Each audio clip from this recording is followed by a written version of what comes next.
साथियों, एक खबर है। 7 माओवादी मारे गए हैं दांतेवाड़ा में, यानी छत्तीसगढ़ में। इस एनकाउंटर में 3 पुलिस वाले भी घायल हुए। ये लोग 3 जिला के रिजर्व पुलिस के जवान थे और आईटीबीपी के भी इनके साथ था, उसके भी कुछ जवान थे। और यह कल ही हुआ। वैसे 25 मई को भी 2 माओवादी मारे गए थे बीजापुर में। जहाँ तक भारत सरकार का है, उसने यह दावा किया है कि झारखंड, बिहार, तेलंगाना, उड़ीसा, आंध्र प्रदेश, मध्य प्रदेश और महाराष्ट्र के एरिया में माओवादियों का सफाया हो चुका। अब केवल 3-4 जिले में बचे पड़े हैं, जो छत्तीसगढ़ में। और इनका दावा है कि तब से लेके आज तक जब यह बोल रहे हैं, 112 नक्सल मारे जा चुके हैं, 153 गिरफ्तार हुए और 375 ने आत्मसमर्पण किया। वैसे यह भी हमें खबर मिला है और काफ़ी ज्ञात सूत्रों से, जो मीडिया ही में आता रहता है, कि फेक एनकाउंटर यानी गलत एनकाउंटर भी हुए हैं, जिसका मकसद रहा है उस जमीन को हड़पना, जो जंगल में काफ़ी धनी है, आदिवासियों को हटाना है वहाँ से, और बड़े पूंजीपतियों के जो मशीन लगे हुए जमीन के अंदर से खनिज को निकालने के लिए, उसके लिए भी लगे पड़े हैं। और नेचुरली जो जिला काफ़ी महत्वपूर्ण हो जाता है, जैसे वहाँ के कैपिटल हैं या इंडस्ट्रियल बेल्ट है, जब बढ़ना शुरू होता है तो आसपास के इलाकों के भी दाम जमीन के काफ़ी बढ़ जाते हैं। इसलिए वहाँ के बिल्डर, वहाँ के पुलिस से मिलकर, राजनीतिक से मिलकर, इन सब से मिलके, प्रशासन से मिलके, और अंततः देखिए तो न्यायालय भी उन्हीं के साथ आता है, इनके ज़मीन हड़पते हैं। और यदि आदिवासी ना माने कुछ पैसों में लेकर, तो इस तरह के फेक एनकाउंटर किया जाता है। खैर, मैं इस अब निटी-ग्रिटी में नहीं जाऊंगा, मैं छोटे से समय लूंगा, आपको ध्यान से सुने। ये माओवादी 1967-66 से लड़ रहे हैं। देश में एक समाजवादी या जनवादी क्रांति के लिए, जिसके तहत में पूंजीवादी सत्ता को खत्म करके मजदूर वर्ग और किसानों की सत्ता लाई जाएगी। दूसरी बात यह है कि क्रांति, इस तरह की क्रांति जिसमें पूरे के पूरे तरह से एक सामाजिक परिवर्तन लाना है, आधार जिसका अलग हो आज के आधार से, यानी जहां पूंजी हमारे ऊपर, मेहनतकश जनता के ऊपर जो राज कर रही है, उसने कंट्रोल करा हुआ है, वहां पे हम उल्टा पूंजी पे कंट्रोल करें और पूंजी के चरित्र को, उसके जीन्स को बदलकर समाजवादी बना दें। यानी वह किसी खास व्यक्ति या व्यक्ति समूह का नहीं रहेगा, बल्कि जो भी समाज में धन है बनाए जाते हैं पूरे समाज का होगा, और उसमें हम एक समझ के हिसाब से आपस से बंटवारा करके उसका उपयोग करेंगे। यानी समाजवाद का ही मतलब है पूंजीवाद से, परिवर्तन के बाद से।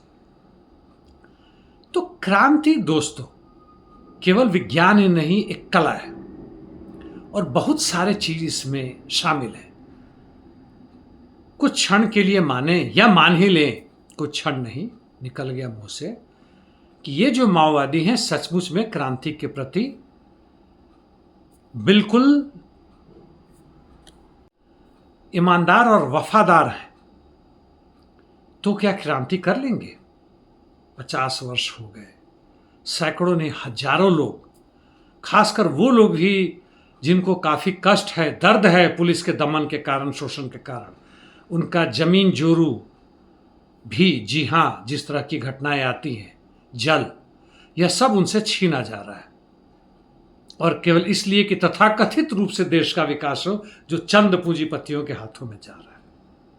और उनके जो सलाहकार, उनके जो वफादार हैं, पुलिस, प्रशासन, न्यायालय और राजनीतिक दल, चाहे वो कोई भी हो, पहले रहा हो, आज रहा हो, कोई खास अंतर नहीं पड़ता है, उन्हें लूट रहे हैं, उन्हें विस्थापित कर रहे हैं जमीन से, उनको खत्म कर रहे हैं। ऐसे ही बेचारे वो महुआ वगैरह वगैरह के हांडी के नशे में बर्बाद हो रहे हैं।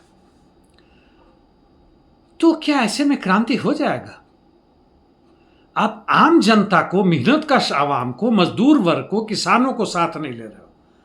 शहर में जिनका जमावड़ा है मजदूर वर्ग का, ट्रेड यूनियंस बनाने की पूरी संभावना है, जो किसका नेतृत्व लेंगे और आगे बढ़ाएंगे पूरे देश में, जहां लाखों नहीं करोड़ों की संख्या चाहिए। केंद्र यानी पार्टी में हो सकता है कुछ 100 या 1000 हो, लेकिन समर्थन देने वाले तो ये लोग होंगे, वैसे लोग भी जो कहीं और भी काम करते हैं, बेरोजगार ही नहीं रोजगार भी है, उनको बिना साथ लिए हुए चंद कुछ हजार लोगों को, आदिवासियों को लेकर खुद भी मर रहे हैं, मरवा भी रहे हैं, उसमें भ्रष्टाचार भी फैल रहा है। विचारधारा से कोई मतलब नहीं है, आपने कोई किताबें पढ़ी नहीं विचारधारा पर आधारित, और इस तरह की हरकत किए जा रहे हैं।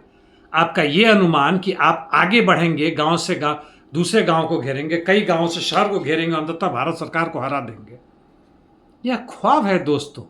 यह 1949 वाला चीन नहीं है, या वैसे कहें तो 1917 वाला सोवियत, उस समय रूस था, बोल्शेविक क्रांति जो हुआ था वो नहीं है।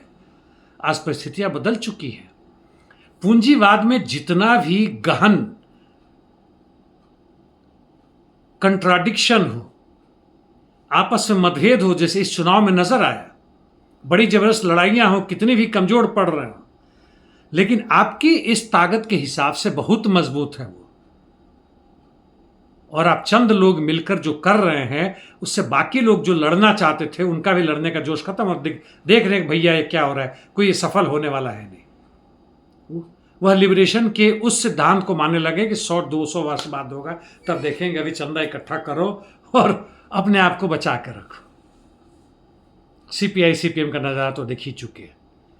तो ना तो दक्षिणपंथी भटकाव सही है, ना वामपंथी भटकाव सही है। अत्यंत जोश दिखाने कोई मतलब नहीं है। भगत सिंह भले ही फांसी पर लटक गए एक बम फोड़ के भारत को जगाने के लिए, आज वह भी समय नहीं रहा। उस सिद्धांत को लेकर बढ़े दोस्तों, उस सिद्धांत को लाइब्रेरी से निकाल के आपके भी दिमाग में, अपने दिमाग में लाएं और आम जनता में, यानी अगुआ दस्ता पैदा करें, उनको सिखाएं। आर्म्स की तो बहुत दूर की बात है, हथियार उठाना अभी कोई मायने नहीं रखता है। केवल अपने आप को इस तरह से क्रांतिकारी घोषित होने से क्रांति नहीं होगा। और हमारे सुनने वाले युवकों साथियों मालूम है कि मेरी बात वहां तक नहीं पहुंचेगी। मजदूरों और किसानों, आप जो लड़ रहे हैं बड़ा प्रशंसनीय है, लेकिन रास्ता केवल आपके कुछ चंद मांगों तक सीमित है। मान लिया 50-60 का आपने जमावड़ा कर दिया, किसानों के लिए, मजदूरों के लिए भी, भूतपूर्व सैनिकों के लिए भी, पेंशनधारियों के लिए भी जिनका पेंशन खत्म हो रहा है, बेरोजगारों के लिए, महिलाओं के लिए, आदिवासियों के लिए, अल्पसंख्यकों के लिए आपने लाइन लगा दी है। विश लिस्ट जिसे कहते हैं, हमारी इच्छाएं हैं, अनंत हैं, तो उससे क्या अंतर पड़ता है इस बुर्जुआ वर्ग के सत्ता पे?